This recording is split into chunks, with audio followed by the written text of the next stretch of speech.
maraming salamat sa mga lahat ng subscribers and followers natin. Patuloy tayo sa mga lecture sa page, no? Chris Sniper page and Chris Sniper Remapping. Yan ang mga page natin sa Facebook. Then sa YouTube channel, siyempre Chris Sniper YouTube channel. Once again, maraming salamat sa Team The Rock. Bansay Team The Rock! Bansay! Salamat! Okay. Actually, buddies, nakagawa kami ng ilang mga test digging dito. 3, no? Okay, so ipapakita namin ngayon ang unang test dig namin. Okay, so ito yung hukay natin. Okay, maraming salamat sa iyo, Black Phantom. Kami kasi. Okay. Ito yung tinatawag natin na standard dig site na sukat. 5 feet by 5 feet kwadrado. So ayan. Ito na, pinapakita namin una, no? So kung pansinin natin, buddies, ayan, sobra na 2 feet. Oh, ayan, oh, mga lupa. Din itong mga bato, itong tinatawag natin na HTM. Okay. So diretso na muna natin HTM bago ko ipakita bakit naghukay tayo dito, no? Dahil sa mga surface trail marker na andyan pa talaga, hindi nawawala. Okay. So una-una, pakita ni Black Phantom ang glass marker. Okay. Dito nakuha sa dig site. Ayan ang glass marker. Old talaga yan. Okay? Transparent glass. May numero pa yan. Then, andyan pa ang bilog niya. Basag na glass. Okay? Then, mga bato na ginawang iba't ibang figure. Okay? Tamago marker o heart. Yan. Ganda pagkagawa. Bika talaga. Kabila. Mas, yan. Okay? Then, itong kamay. Bato na ginawang kamay. Kita mo doon kami kasi. Kanan, no? Okay, ang taas niyan is 9 inches. Okay, kabila. Bato na siya, body, ha? Pero ginawang kamay na marker. Okay, baliktad balik. Pakita yung kamay talaga. Sabi. Ganyan. Salud, buddies. Okay, ano pa? Ito. Pointing down na may numero. Saan yung numero niya? Naka-imbos. O, yan. Ayan, bas, naka-imbos talaga. Okay. So, pointing down to, pointing to treasure. Ganyan ang posisyon niya. Okay, makinis yan. Talagang ginagawa sa kabila. Sir. Ayan. Imbos pa, oh.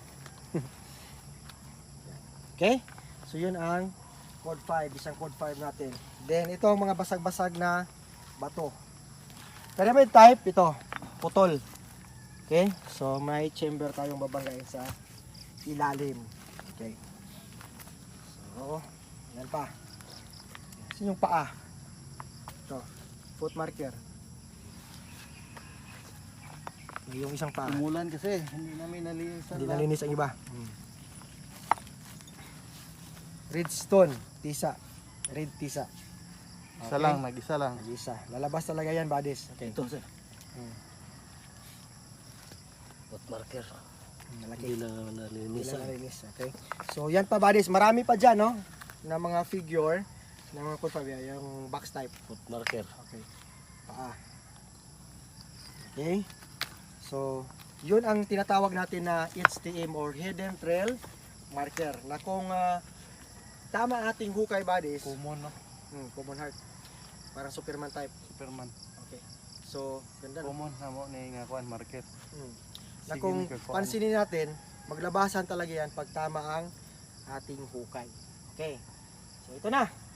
So itong dig site natin, nasa west side tayo ng big boulder marker na ginagawa nating tawag dito, fulcrum point or bench marker. Okay. Tingnan natin ang compass. Yan.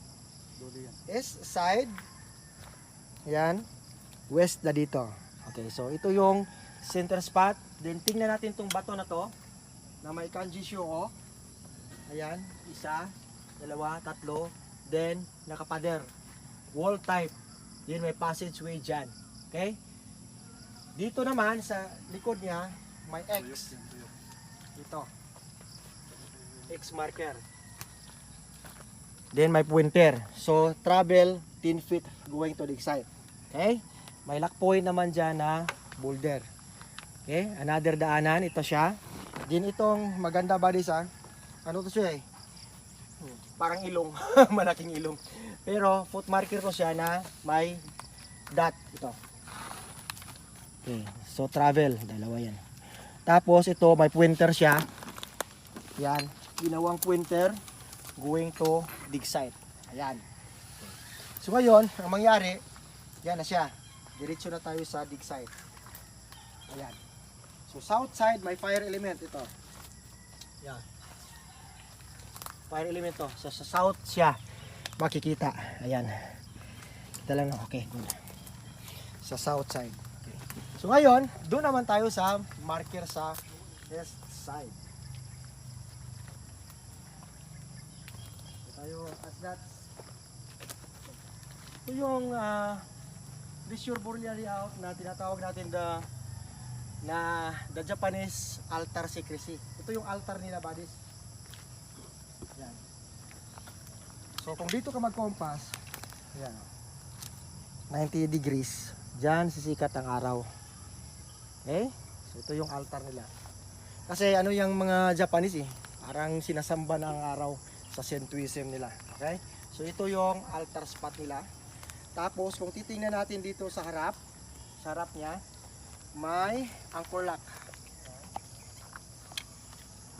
Ito yung anchor lock. Ito lang. Okay, pointed west side. May mga hole pa yan dyan. Yan, malaki. Yan. So in front. So galing dito, sukatin natin ha. Ito yung sukat niya. 1, 2, 3, 4, 5, 6, 7, 8, 7, 8, 10. Okay? So ito yung the 10-10-10 secrecy.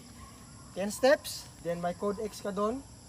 10 hakbang na maliit or 10 feet patungo din dyan sa dig site. So coordinated lahat. So yun ang sikreto kapag may X marker na nakaukit sa bato, then makikita mo itong altar secrecy na may mata pa. Klaro lang mata. Dyan. Ito siya oh. Titingnan natin dito. Yan.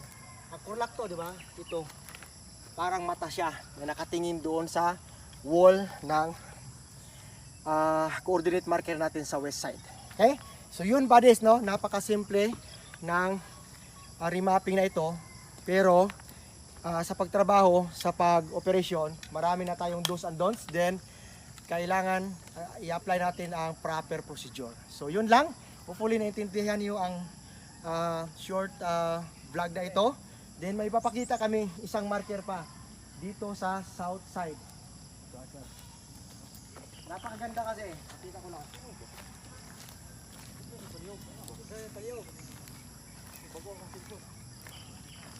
Ito yung Bigfoot. Napakalaking paa. Travel down. Okay? Yeah, travel down to, buddies. Din dito, makikita natin ang coordinate marker niya. Big boulder na may pader type or wall type ito sa harap ng paa, pa-est. Okay. So ngayon, dito naman sa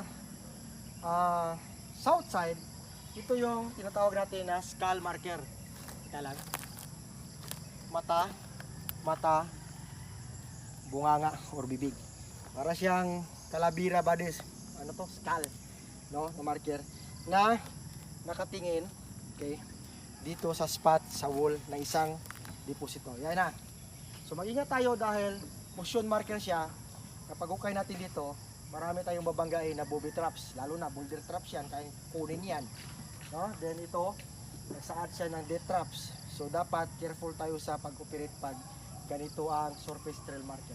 So yun lang buddies. No? Pinakita ko lang ang dalawang coordinated deposit dito. Then pagkukumpas naman tayo, yan. 2 to 5 degrees, 45 degrees ang alignment nito. Okay? Then, salamat sa mga tropa natin, mga diggers. Dito, marami. Okay? Actually, marami pa doon, no? May bunker spot pa doon sa south side. Doon ang bunker spot. Then, may mga deposit pa doon sa kabila. Okay. So, yun ang buddies. Thank you for watching. Ito, balik tayo. Dito na sa hukay. Ito, okay. Okay, so maraming salamat sa lahat ng mga subscribers and viewers. Maraming salamat sa panonood nyo at maraming salamat sa patuloy nyo na suporta ng channel natin. Brosley! Okay, dito ka, Ansdats. 58 IB. Thank you, Manolo Ansdats, Pig, no? salamat. Sa Saludo. videographer for today. So ito yung mga trupa natin. Saka si Black Pax andun pa, no? Pahinga pa dahil magta-travel pa kami. Ha. Once again, this is Chris Sniper saying eat, sleep, and explore. Then bansay para sa mga trupa natin dito sa Pagadian City. Maraming salamat, sir, no? Arigato gozaimasu. So Team Darak. Team Darak, we are praying for successful operation. And God bless the operation. Bansay Team Darak! Bansay! Salamat!